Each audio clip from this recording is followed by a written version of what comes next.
Good morning, everybody. And it's definitely morning. I should be doing my laundry right now, but I'm not. And it's 10 till 4 in the morning, as you can see right here. That looks like 8:10 on my camera screen because it's backwards. Anyway, well, and I'm almost out of Tokes, so I need to go to the store and get some more pretty soon here.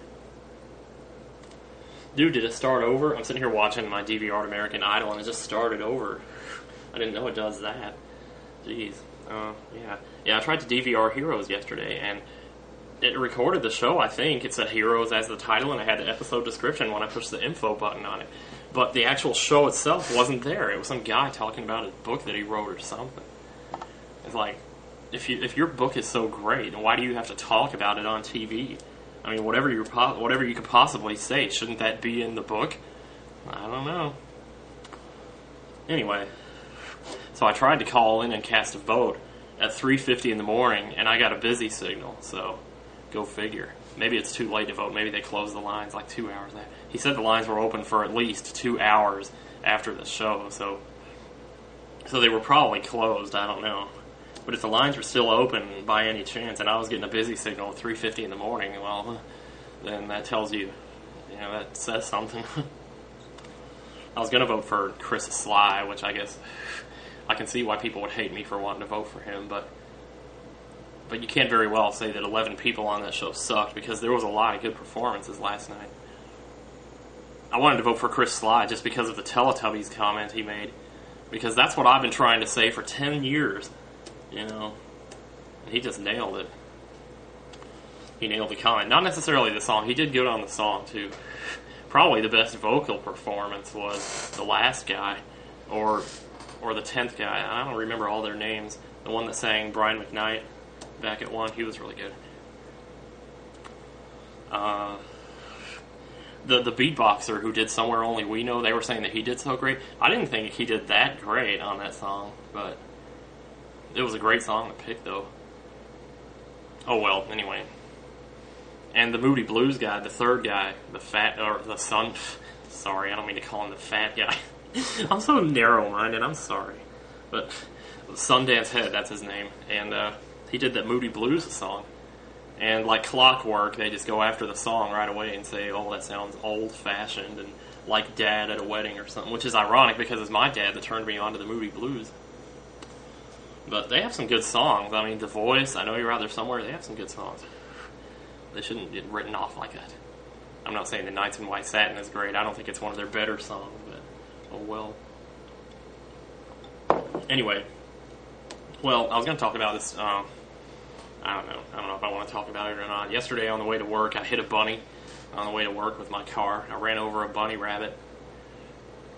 And it was funny because I did it on the way to work. I saw him running across the road. It's like I'm driving to work. It's like 1:30 in the morning, and I'm on this narrow road, and I can't see nothing because there's no street lights. And just all of a sudden, there he is running across the street, and I was just like, shit. And I didn't even try to swerve because it was still like 28 degrees outside, and I didn't want to go swerving my car off or something. So, and what happened was I didn't feel anything, but I heard a sound. Some kind of little bumping sound, but I didn't feel the slightest thing. So it was weird. I didn't know if I'd actually hit him or maybe if I just hit his leg or something. And then when I was driving home, on the way home, I was coming back that same road, and I saw him laying there in the middle of the road, all disemboweled. And I just felt really bad. I don't know why I felt so bad. I just did. I mean, this is the first time in my life I've ever caused an animal to die that wasn't a bug or a fly. I mean, flies, man, I've killed more flies than you would imagine. And I've killed them in some pretty savage ways, too. When I'm at work, what I'll do is there'll be a fly sitting here. What I'll do is I'll grab my hand like this, and I'll go whoosh. I'll catch him in my hand. I'll stick my hand down into the dishwater. I'll let go, and I'll watch him float up to the top and skitter around. And then, after 5 minutes or so, I just pull him out of there and stick him somewhere else. And I've built up collections of, I think I had like 17 flies one day that I drowned. But the funny thing is that even if you drown them, you got to leave them in there for a pretty long time to kill them, because they could be perfectly still. You could pull them out and they could seem dead. They'll come back to life and start flying around again. so it's kind of freaked me out. But this, with the bunny rabbit, it was different because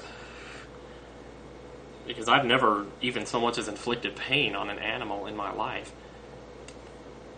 Aside an animal that wasn't a bug. I don't know if bugs really count as animals, but that's the first time I ever did that. And I came home yesterday, I was feeling all bad about it, and I started posting about it everywhere that I could. Pretty much I got a general, positive response, which is cool. So, oops, did I say cool? I didn't mean to say that. No, I was totally, I don't know. Well, shoot. Dude, I got another subscriber on YouTube. Cool. Alright, that's 28. Man, oh man. Can't believe this. I'm crazy, man, I tell you. Yeah, I was thinking about trying out for American Idol. I can sing Staying Alive by the Bee Gees. I'm not going to do it for you now because I tried to do it in the previous take and I think I woke up the people downstairs. So I'm not going to sit here and do that over and over again.